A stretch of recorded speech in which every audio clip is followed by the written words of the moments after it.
Hello and welcome to Reimagining Love. I'm Dr. Alexandra Solomon. Relationships have the power to wound us and the power to heal us. As a clinical psychologist, author, and professor at Northwestern University, I've devoted my life to studying intimate partnerships and family dynamics.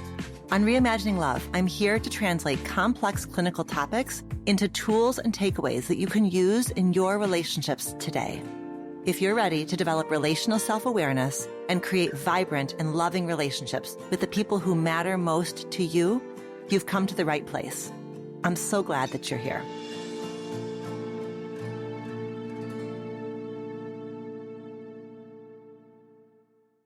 This episode of Reimagining Love is brought to you by Dame Products. Dame is a female-founded brand creating beautiful and groundbreaking products to enhance pleasure. It should come as no surprise to you that I love their mission of helping people feel comfortable in their sexuality, worthy of feeling good, and connected to their partners. Dame vibrators are specifically designed for people with vulvas. Dame also makes lube, massage oil, and arousal serums that are body safe and designed to be used with Dame's vibrators to heighten pleasure. Their products are designed with the community of Dame Labs and with the consultation of a clinical board of sexologists, OBGYNs, and physical therapists. I look forward to being a part of the Dear Dame series as a featured expert in spring 2022. You can use offer code LOVEPOD, LOVEPOD, to get 10% off your first order at Dame Products. So head to dameproducts.com and start shopping today. On today's episode, I am thrilled to be joined by Nedra Tawwab. Nedra is a licensed therapist and sought-after relationship expert. She's the author of the New York Times bestseller, Set Boundaries, Find Peace, a guide to reclaiming yourself. And she went on to write a companion workbook. Nedra has practiced relationship therapy for 12 years and is the founder and owner of the group therapy practice Kaleidoscope Counseling. Every day, Nedra helps people create healthy relationships by teaching them how to implement boundaries. Her philosophy is that a lack of boundaries and assertiveness underlie most relationship issues, and her gift is helping people create healthy relationships with themselves and others. In addition to her therapy work and writing, Nedra has a fantastic Instagram account that I know you're going to be eager to follow after hearing from her in this episode. When I think about what draws people to Nedra's work, there are two elements that stand out to me. First, she provides language, how to raise a concern, how to respond to someone's boundary violation, mantras that we can use to shift out of unhealthy patterns. Second, she holds this wonderful both and of being deeply compassionate while also inviting and, frankly, insisting that people take responsibility for themselves, their choices, and their relationships. I loved our conversation, and I especially appreciated Nedra's response to a listener question about boundaries and how to love someone through a mental health challenge. Let's dive in. Hi, Nedra. Thank you so much for being here today. Thank you so much. I'm excited to chat. I know. I'm a huge fan of your work. I recommend your book all the time, but this is really our first conversation, and I hope it's our first of many conversations. Where I like to start with my guest experts here on Reimagining Love is with the relational self-awareness question, because it reminds us that we get to be whole as we are and forever works in progress. So are you ready for the relational self-awareness question? Absolutely. Okay. So Nedra, what is a growing edge that you are working on in one of your important relationships, and what has it been teaching you these days? I think that acceptance in many of my relationships is a continuous practice. And I have to remember that when people get on my nerves, that I still love them. There are many parts of one person, and this is just another part, and this is a piece of them that I can move through. I have to accept this as I accept them in the relationship. You know what? You are just setting up the Instagram post that I want to talk to you about. That is the funniest thing. That really is. That is, oh, wow. Because you have a ton of Instagram posts, and that is literally the one because it stood out to me so much. And I thought, okay, let's dig into that. But before we dig into the Instagram post, I think this one is so tricky, especially for those of us who do a lot of work around boundaries, right? I think this is where we get tripped up, is like, if I have healthy boundaries, then what does it say that I'm accepting this quality about you or this behavior of yours, right? I think that we can get ourselves pretty confused and tripped up in that gray zone. Yeah, I find that many of the things that we're bothered by with people, we have been bothered from the beginning. And the more time we spend with them, the greater those frustrations increase. So if you were dating someone and they were late, sometimes it's like, oh, they're just late. But once you're in a long-term relationship with that person, it's like, oh my gosh, they're always late. I hate this. Like it becomes this really big thing that was like this little bother.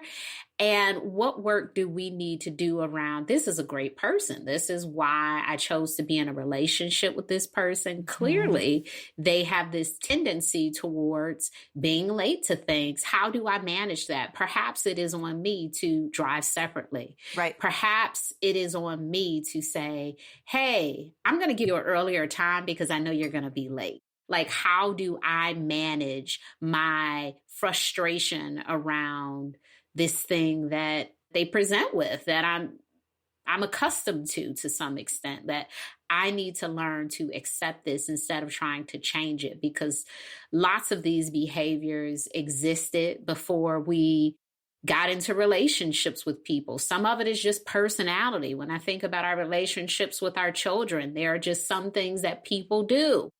There are things that do need to change because they are detrimental for the relationship. But there are some things we need to accept. Yep, that's right.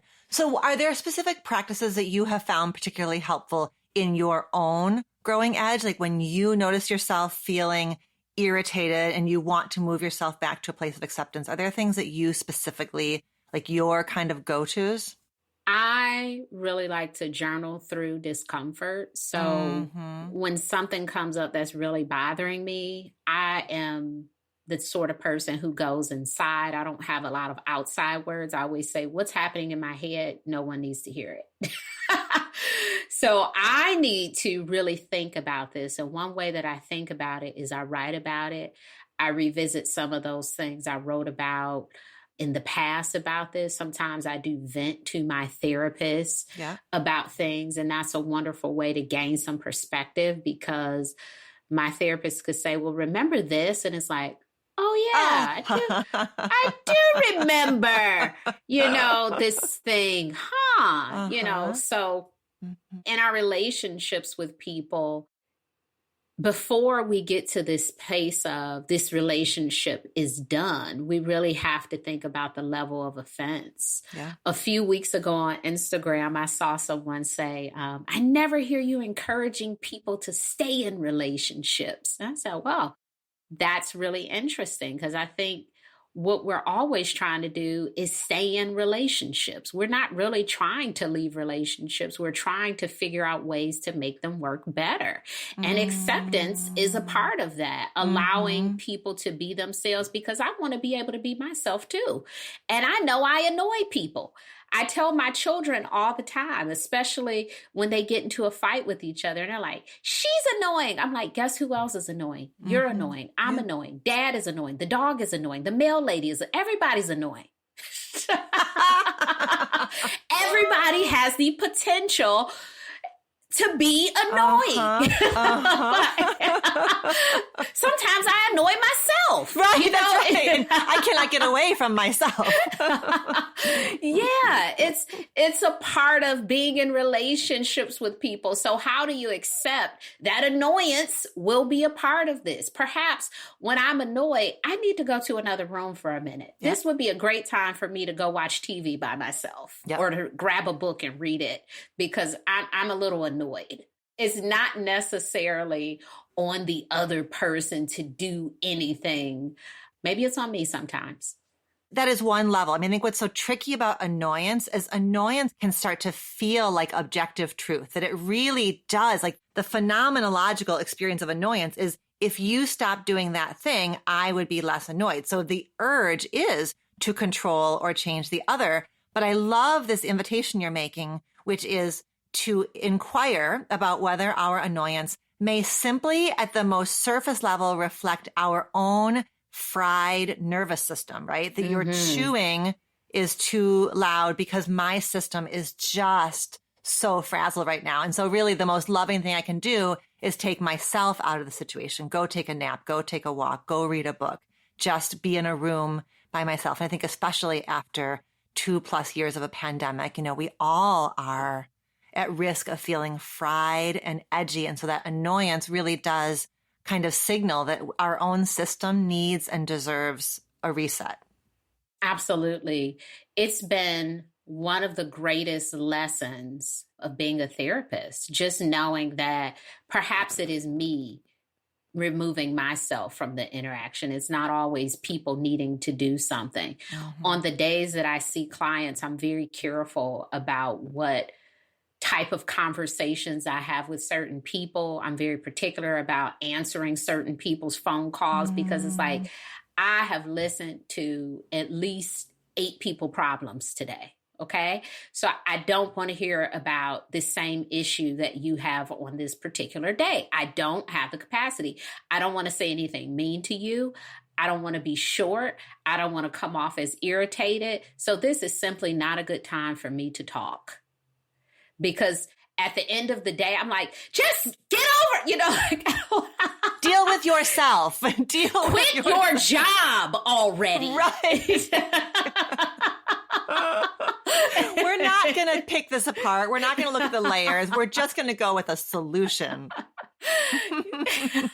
Yeah. I'm like, look, I'm at capacity. This is what you're getting from me. It is the worst. It is the worst. I'm kidding. But I do recognize, like, I really don't have time for this unpaid level of support today. I don't. I do not. I have no advice to give. I can listen. I will be very quiet, but I don't have anything constructive to say. Yeah. Before that, I would be like annoyed. Like, why do they keep talking to me? And it's like, because you answer the phone. Because right.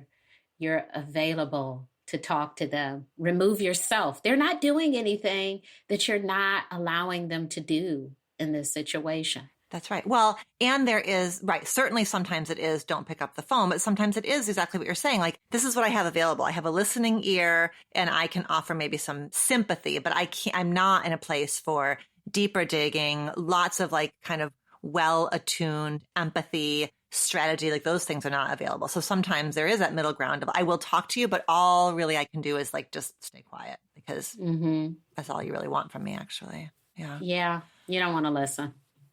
I can't remember what book I was reading. It's some book about how we have these stories in our head and we're just constantly feeding them with this person isn't this, they're not doing that. And what purpose is that serving? Clearly, we're not ready to leave the relationship. Right. That's right. It's just this space of like being irritated with a person. And for what reason? How is this creating joy? How is it creating peace? How is it even creating contentment in your relationship to have these loops of, this person is not enough in this area or they need to be more of? What things can you do to create those experiences? Right. That's right. Well, when it comes to an intimate relationship, this likely reflects in part how we load up so much expectation on our intimate partner. So then any arena in which they aren't measuring up, where really if our most adaptive strategy is to go source that with a friend or ourselves, that feels like it violates this like romanticized expectation that no, I should actually be able to go to you with all of my needs and expect for you to meet my need. And that if I, sort of offload that or source that in another relationship, it means I'm somehow settling or somehow you must not be my soulmate or you must not be the one, right? So I think in some ways, that's the understandable byproduct of highly romanticized ideas that our partner should be our sun and our moon and our stars. Yeah, there is this idea that they have to be a great listener, provider, domestic, and all of these things. And that's for all of us. Like, we have these really high expectations. And I think friendship is a beautiful place to get needs met. I think family relationships, sometimes our relationships with mentors, coworkers, but it's not always our partner who has the best career advice for us. Right. It's not always our partner who says the right thing when we need it. It might be a particular friend. I always say, oh my gosh, like, I feel so bad for men who don't have the deep connection that we have in female friendships, because the way that we can speak about things, at least I can speak about things with some of my female friends, it is therapeutic. It's not therapy, but it is very therapeutic. The questions they ask, the things they challenge me on, the things that I'm able to share in this mutual sort of space that I don't get in other relationships. And I remember having this expectation from people I was dating, like, why don't they listen like Erica? Right. It's like, I want this response. And it's like, this is the response that your husband is giving you. This is the response that your friend will give you. This is the response that your mentor will give you. Right. All of those responses are different. And that is okay. There's no problem with anyone. There are times when you may choose to go to a particular person for a particular thing because they have a certain level of understanding. And I think when we put that all on our partner to be everything that we need, we do miss out, because we're just like, we're waiting. We're like, come on, when will you get it? When will you laugh at my joke the way that everyone, like you're waiting for this thing to happen. And it's like, highlight the positives, highlight the things that you enjoy about this person, because in truth, you don't enjoy everything about your friends. That's right. You enjoy you enjoy they get on your nerves too. Yeah. It's a part of being in relationships with people. And in doing that, then the friendship or the mentor relationship then ends up being, I can pursue and invest my time and energy in those other relationships and not feel guilty that it's, quote, taking something away from my marriage or my partnership, right? Like when I go and spend time with you've got Erica, I have Allie. When I go spend time with Allie, even like there's a part of me that feels guilty. Like I should be spending that time with my kids or with my husband or, doing something for work. But no, the time I spend with Allie, because of the kind of listening, because of the kind of conversations we have honed over many, many, many years of witnessing each other, when I tap into that resource, I turn back towards work and my husband and my kids renewed and restored. And there are things I can talk through with her that I just can't bring to my husband or my kids. Not because, as you're saying, not because of any inadequacy or imperfection in them, just because it's a different kind of listening that we have, that we do with each other and for each other. It's nothing to feel guilty about, right? It's instead like, what a beautiful bounty that we can have lots of relationships, and that's like a pressure valve, and that we're not asking one relationship to carry all of this. Absolutely. I am in a very healthy, one-sided emotional relationship with my kids because they're young. Yeah. It's a healthy one-sided relationship. I can't say to them like, this is what's really going on with me. It's more like, what's going on with you? What's going on with your friends? What would you like to do? There are a lot of things that they do not have the capacity to support me on because they're children. So I wouldn't even bring that to them. It's fine. This is how it should be at this phase. And there are other relationships where we make those sort of accommodations. There are certain people where they're not going to have anything constructive to say. They're not a bad person. It's just this is how they respond to things. I have a friend, and her response is always very like, oh, okay, that's what you're doing. And it could be like the biggest thing ever. And I'm like, can you increase your tone a like bit? Add a jazz hand? Like give me a shimmy? Can you something? Yell? And she is so proud of me, but that's just she's like, oh my gosh, that is so great. Yeah. I'm like, I believe you because you don't always say things are great. But I do want to talk to someone who's like, oh my gosh, that's great. You know, so again, there is nothing wrong with that particular person. It's just we need different things in different moments. And it's okay to go to other people and not put all of that on one friend, on your partner, on your children. We need collective care.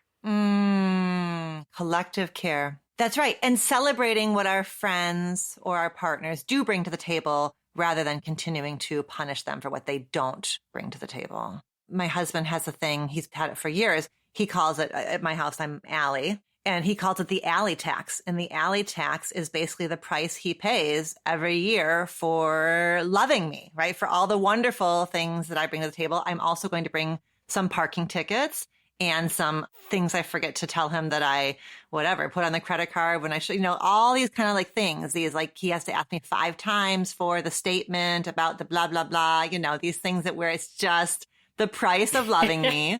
There are things that are highly annoying that I can improve around the edges on some of these like forgetfulness or, being particular about money and where things go. But it's not going to be I'm never going to be him around any of that. And so he finds it really helpful to call that the Allie tax. Like it is the price of admission, the price he pays for all the like yummy, wonderful things that he gets out of our relationship also. Well, my husband pays the Nedra tax because yesterday I ordered Chipotle to the wrong location. And he was at the location and he called and he said, did you order to the wrong location? I said, I probably did. He said, yeah, I didn't even argue with the lady. I said, she probably ordered to the wrong location. That sounds like her. I'm like, yeah, that is so me. Yeah. It's me. Hello. Hello, the Nedra tax. The Nedra tax. Yes. The little details, I don't do them. No. No, not a lot in the details. Yeah. The Reimagining Love audience is, they're pretty sophisticated. They are in the work. They've been listening to me for a while. This is not their first rodeo. What are some of the most, like the common, sneaky, subtle boundary violations that we get into, that we kind of are blind to or we miss? For those of us who've been at this for a minute, we've been working on healing ourselves. We've been working on noticing patterns. Like what are some of the sneaky, subtle ones that you find trip people up? One of the biggest ones is assuming that your partner will figure things out without you telling them. The amount of times I've seen couples come into the therapy space with these issues that are like surprising to their partner who is sitting beside them, and they're telling me as a therapist, I'm like, you didn't know this? You didn't know this? And they're like, no, I never do this. It's like, but you're in therapy for it. Like you never knew what this issue was. It is quite shocking how much we get upset and our partner has no clue why. We haven't tried to work on the issues and we just hope that magically the issues will disappear. It is a violation to ourselves and it is a violation to our relationship because we're not being fair to either. Yeah. It's that we've had that conversation so many times in the side of our own head that it really does feel shocking. How does my partner not know? Well, our partner doesn't know because they aren't inside of our head. And we have perhaps been biting our tongue so much and not talking about it that really it does come as a surprise to our partner. Yeah. And we rely a lot on the silent treatment to be an indicator that we're upset, our body language, how we walk into the room, like all of these like subtle things, these passive aggressive things. We're like, well, they knew I was upset about their mom coming over unannounced. Right. Or did they think you were upset because the eggs were broken in the carton? Like how would they know? In the course of a day, there's so many things to be upset about. Right. Why not just say very directly, this is the issue and this is how I feel about it? Yeah. And go beyond that. So often we speak specifically to the issue and never to the solution. And the solution is a key piece to helping you resolve conflict in the relationship. If the problem is the only discussion you haven't really discussed anything. Mm-hmm. The discussion is the solution. This happened and this is what we need to do. This happened. This is what I would like you to do. This happened. This is what I will do in the future. Not, here is the problem. Okay, bye. It's like, whoa, what do we do next time? We're going to have this same issue. So in relationships, we continuously have the same boundary violations because there has been no solution. There really hasn't been a boundary established. Right. It's just like, this is a problem. Now fix it. Yeah. And we're leaving the person who created the issue, who didn't even see an issue, to fix the issue. And they're like, I don't even know. It's like taking a TV apart and then telling me, now put it back together. I don't even know where to start. Right. You have to walk me through this. Like, if you see the problem, please tell me what you might be thinking could be a solution for it, because I don't know. It wasn't my problem. Ooh, I think that is such a big one, because then the belief becomes, but if I have to tell you the solution, then when you do it, you're only going to do it because I told you to. That one comes up. Good. Then good. When they do it, yes, that's right. That's right. If I have an issue with you, I raise it with you, I ask you for a solution, you give me that solution, rather than saying, Nedra, you only did it because I asked. Let me say, Nedra, thank you for doing that because I asked. Like, that's how much you care about me. That's how much you value this connection, that you would take my feedback and do it differently because of what I wanted or needed. Thank you. Yeah. How do we be in relationships with people when we feel like they have to read our minds as a part of loving us? Like, if you love me, you will understand my needs without me telling you. That is one of the biggest myths that floats around on the internet, on Instagram. I see it so often. When someone loves you, you don't have to tell them. I'm like, I've never experienced love, if that's the definition. That's right. I'm like, I'm constantly telling people, this is what I want for my birthday. No, sit here. Like, I'm constantly telling people. Right. That's right. I'm like, I think it's a self-love to be able to say to people, this is what I want. This is what I need. This is my expectation. And to not assume people will figure it out. We really leave ourselves in the position of being disappointed when we do that. Right.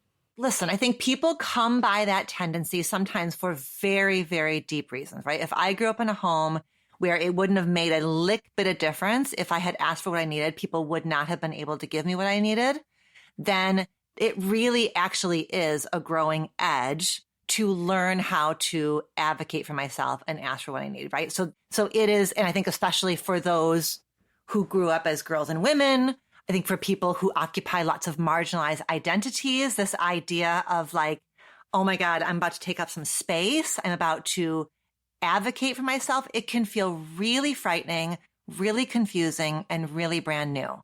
So I think we can validate and honor that this is not easy, which I feel like you do. This is, I think, the heart of why your Instagram community is so bountiful and why they cherish and revere you, is because you hold that place of, listen, I have compassion for how messy and difficult this is and how you have actual, real, legitimate pain that makes this hard for you or a new skill for you. And I'm going to hold your feet to the fire. I'm going to keep challenging you and asking you to do it differently for your own sake. Maybe one day in my career, as I get a little further along, it would be helpful for there to be like a relationship myth book, right? Yeah. Where we bust all of these common myths about relationships.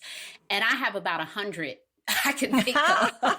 We don't have time for that. Me too. But I think the biggest one is the mind reading thing. Yeah. I think the second biggest one that I see a lot of is this timing thing, we have this real big thing. When do you say I love you? When do you have sex? And a lot of that is like, I don't even know how to describe discernment, but that's when you tell them, when it feels safe to tell a person. Beautiful. When it feels safe to have sex with a person. Sometimes that's on the first date. Sometimes that's 1 year later. Sometimes it is never. Yeah. But you're right. Discernment is hard to put into words because discernment is a vibe. It's a felt sense.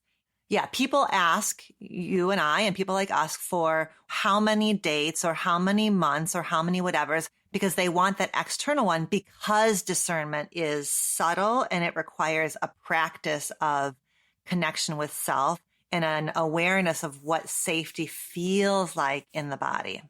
Yeah, and it's very hard to trust that intuition when maybe you've done it before and it was wrong.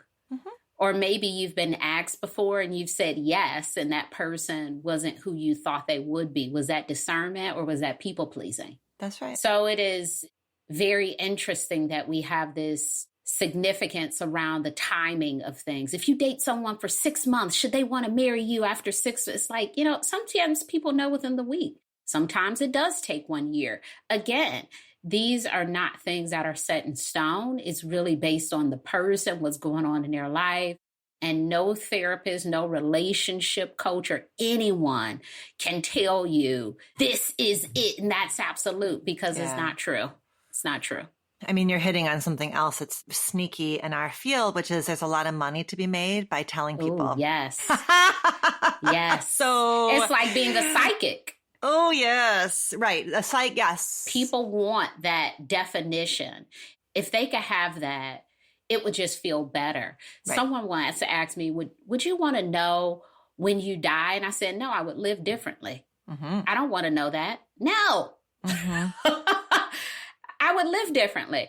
I don't want to know that you would meet your husband on this day. I don't want to know that. I just want to go about my day and do all the things I do normally. I don't want to know, like, I'm going to walk past his cubicle and meet him. I don't want to know that. I just want to be in the midst of that situation. Let it unfold naturally, like what feels good to you, not what is supposed to happen at this time, what is supposed to happen on this date. Live your life and things happen. When we shift into that place, we are teaching ourselves that we are trustworthy, that we have an inner compass.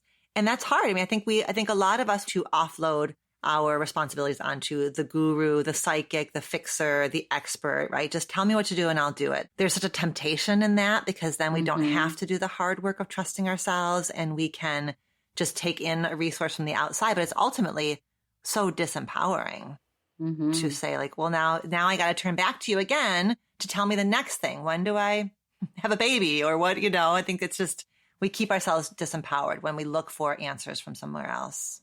My success as a therapist is really helping my clients find their inner compass. And I love it when they come to me and they say, the other day I said this thing to myself and it's like, wow, they're doing all of the things that we talk about, but with themselves outside of this space, because I don't want you to have to come back here every week and me resolve the issues for you.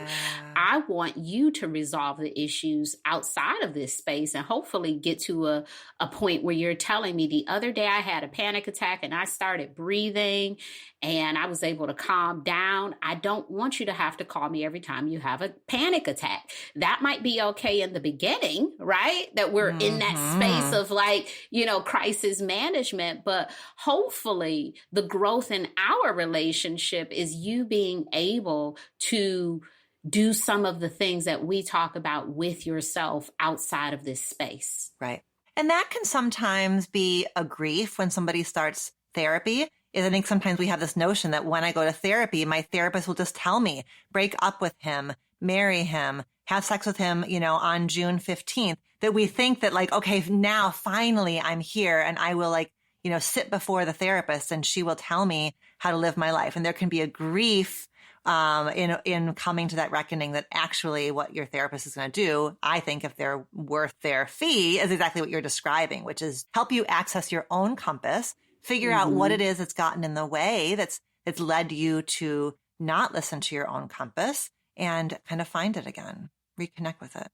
I have found that my therapist is such a therapist because sometimes I'll say, what do you think? And she's like, well, it sounds like you think such and such. I'm like, oh, you're being such a therapist.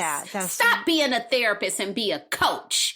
Tell me the answer. Give me one. Just give me something. Give me one. And then I say, okay, that's the same answer I would have gave a client. I know.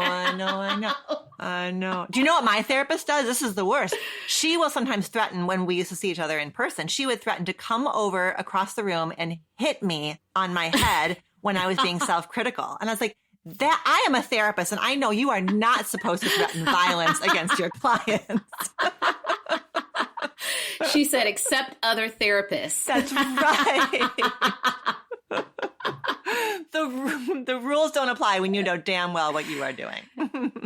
And I have found that people know when they're in situations they don't want to be in. They just want you to validate them. They're like, should I still be with him? What do you, it sounds like, you can hear it in them that they're not ready to leave. And you're having a lot of confusion in this situation. It sounds like you have a lot of processing that you're still doing. You don't have to make a decision today. No.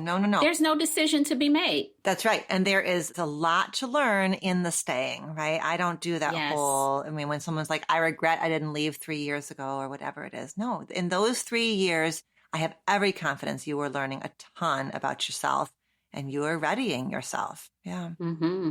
I do want to read this Instagram post. So we started off talking about annoyance. That was your growing edge, was working on acceptance when you are feeling annoyed. And that was the post that I had pulled. And so I just want to read it because your writing is so beautiful. Your language is so specific. And you sometimes do these posts where you do a little secret from a therapist. And you wrote, it's normal to complain and be annoyed by the people you love. To love people, you won't love everything about them. The people you love are not perfect and their imperfections will sometimes bother you. Normalize not loving everything about the people you love. And you close it by saying, repeat after me, sometimes it's just something to accept about people. They will at times get on my nerves and I can still love them. Yeah, I wrote that because I always think we feel like we have to do something when we're honest about dissatisfaction in a relationship. Right. If we say that, my mother wasn't present for me, it's like, I have to do something. It's like, no, I think the do something is the acknowledgement. I don't know if you have to end the relationship, have a hard conversation with her. Maybe the doing something was just acknowledging that. How do we allow ourselves to be really honest about how we feel about people? Because that came from a space of witnessing people apologize when they're honest about how they feel about their relationships. So if a person says to you, oh my gosh, my wife gets on my nerves. She does this, she does that. She's so nice. She's really good with the kid. That's usually what you get at the end because they're like, no. I want you to think good things about her. It's like, what did I just say? Oh my gosh, I can't believe I said all that bad stuff. It's like, well, it sounds like she makes wonderful gingerbread and she is annoying. Right. Both and.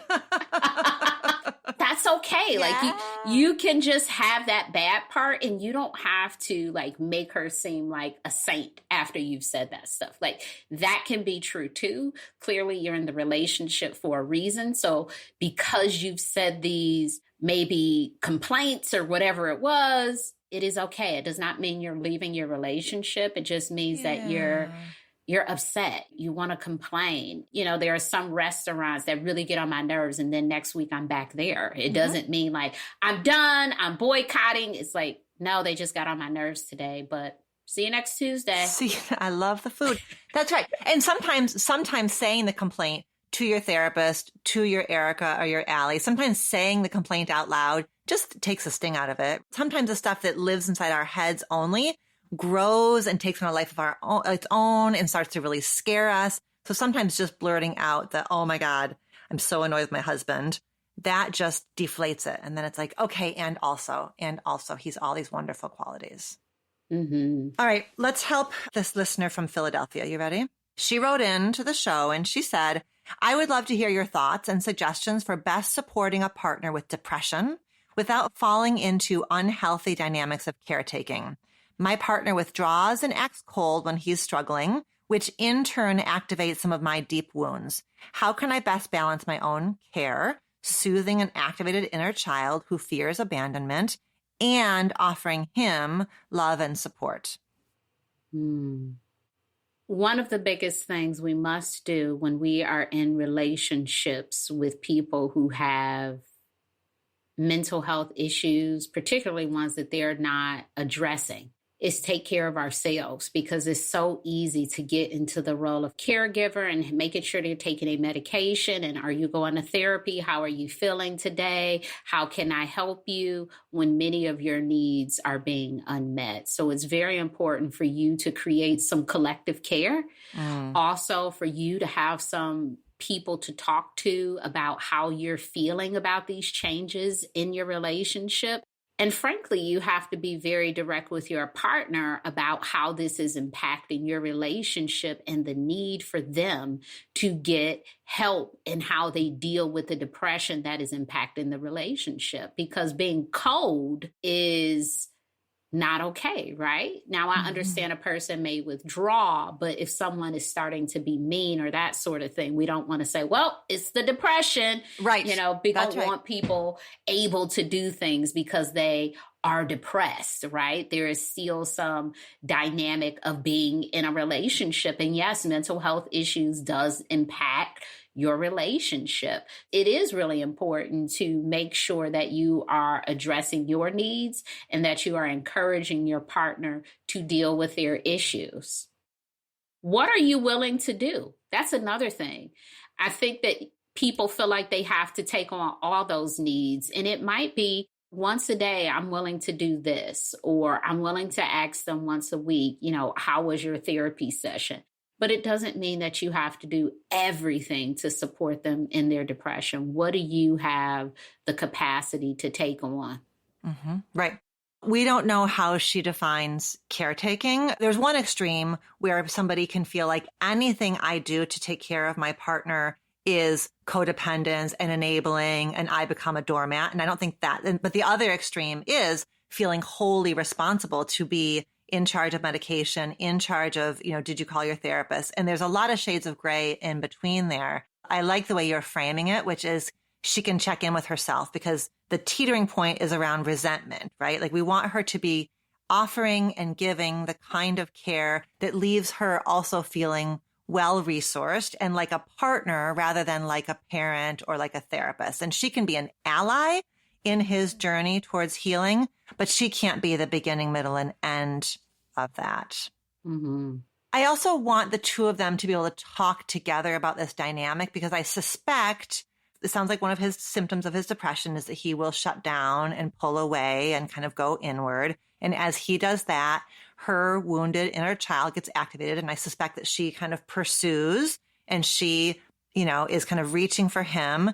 And I suspect the more she reaches for him and asks him and follows him, the more he feels like, I'm a disappointment to her. I'm letting her down. I am too sick to be in this relationship. And then the more he shuts down. So I think sometimes these dynamics take on a life of their own. And I would want him to be able to say, when my depression symptoms are driving the bus or they're acting up, these are the things that are hard for me. So I can't be initiating plans, initiating sex, you know, supporting you. But here's what I can do. When my depression is taking the wheel, I can still watch a movie with you or whatever, check in on you once a day.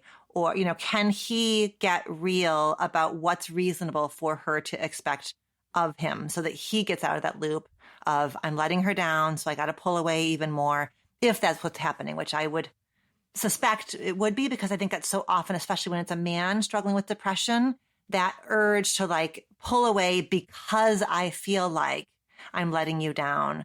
It just takes on a life of its own.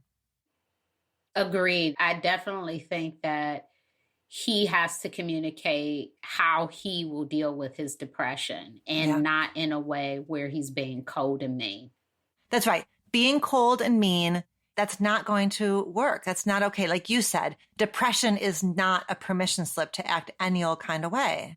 He can't say, I'm mean because of my depression. And she can't just say, oh, it's okay. He's being mean because of the depression. We still are, right? There's that middle space of being responsible for our words and our actions, even when we're struggling. Yeah.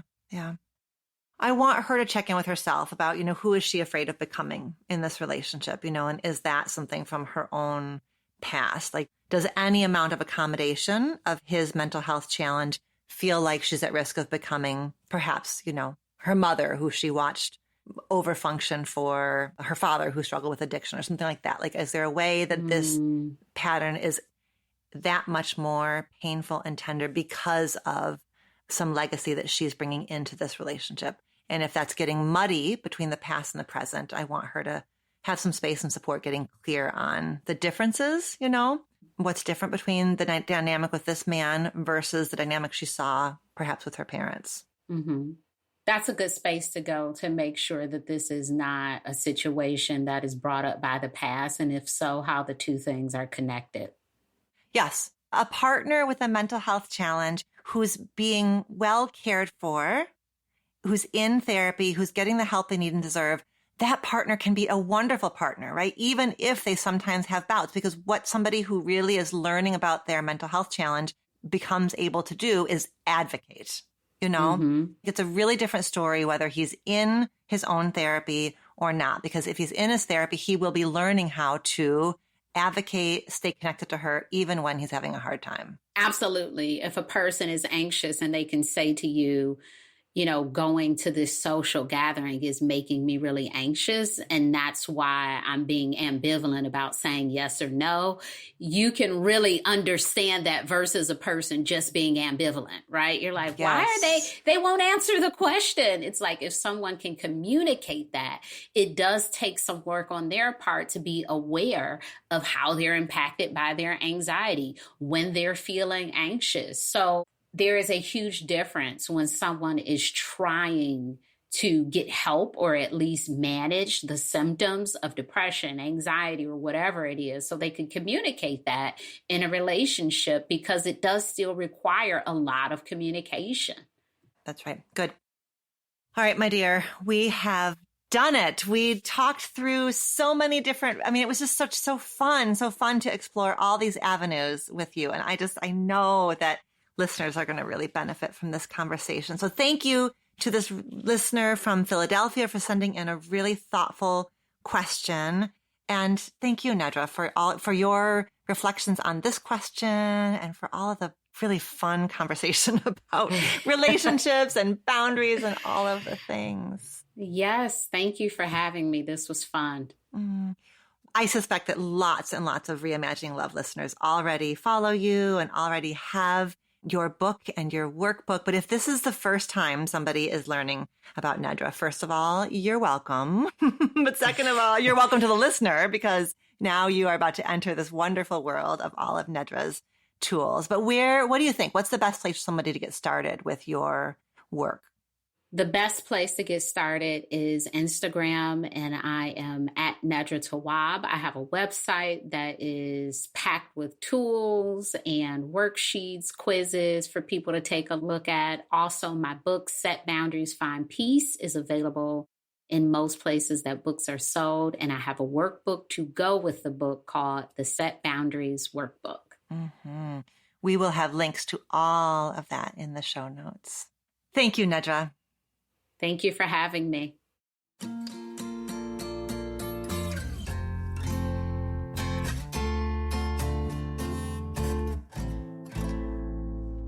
The research is clear. Our relationships are the biggest determinant of our happiness, yet we're never taught how to do them. Instead, we grow up on a steady diet of fairy tales and romantic comedies that leave us ill-prepared for the realities of intimate partnership. Our culture idealizes falling in love, but not staying in love. Intimate Relationships 101 is the relationship education you always needed, but never received. No matter your relationship status, this comprehensive and self-guided e-course will teach you the art and science of loving and being loved. You will learn how to practice relational self-awareness, the foundation of a healthy, intimate partnership. You will emerge from this course with a deeper understanding of your patterns and what's behind them, tools to communicate with clarity and curiosity, and a greater ability to enjoy a sexual relationship that is rich with connection and joy. This course will help you reimagine what's possible for your love life. If you're ready to get started, go to dralexandrasolomon.com/IR101 or grab the link from the show notes and use code LOVEPOD, LOVEPOD, for 10% off at checkout. Thank you so much, Nedra, for sharing your wisdom here on Reimagining Love.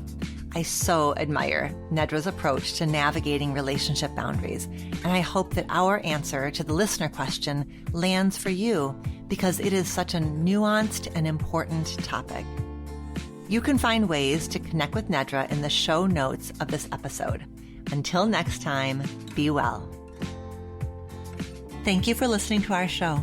Our producer is Elizabeth Vogt. Our editors are Mary Chan and Danelle Cloutier of Organized Sound Productions. Our theme music was composed by Slade Warnkin. Reimagining Love is executive produced by me, Dr. Alexandra Solomon. Do you have a relationship question that you want to have answered on the show? Follow the link in the show notes of this episode to send in a written or audio question. Questions can be about intimate partnerships, family relationships, friendships, you name it. I can't wait to hear from you.